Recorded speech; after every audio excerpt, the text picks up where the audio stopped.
কোন কোন নাফরমানের কবরের ভিতরে আল্লাহর নবী বলেন আল কবরু রাওযাতুম মিন রিয়াজিল জান্নাহ আও হুফরাতুম মিন হুফারিন নার। আল্লাহর নবী বলেন কোন কোন নাফরমানের কবরের ভিতরে আল্লাহু আকবার আল্লাহু আকবার, কোন কোন নাফরমানের কবরটা জাহান্নামের আগুনের একটা গর্ত হয়ে যাইবে। আরে আল্লাহ আপনি আমাদেরকে মাফ কইরা দেন। জোরে বলেন আল্লাহুম্মা আমিন। আবার কোন কোন নাফরমানের কবর, আল্লাহ কোন নামাজীর কবর, কোন নেককার বান্দা বান্দির কবর জাহান্নামের জান্নাতে একটা বাগান হয়ে যাইবে। সবাই বলেন আলহামদুলিল্লাহ। আল্লাহু আকবার বলি।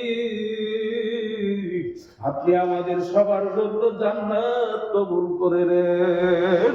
আল্লাহর নবী বলেন বাজান কোন কোন নাফরমানের কবরের ভিতরে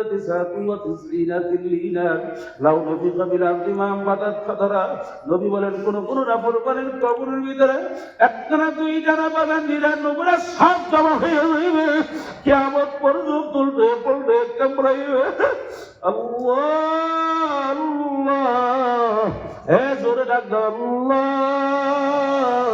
বাজার নিজে নিজে একটু চিন্তা করো বাজার, কেমন কবর তোমার আমার জন্য অপেক্ষা করলো। কোন কোন নাফরমানের কবরের ভিতরে চতুর্দিক থেকে জাহান্নামের আগুন সে বইরে। আল্লাহ আল্লাহ আপনি আমাদের জন্য মাফ করিয়ে দিয়েন।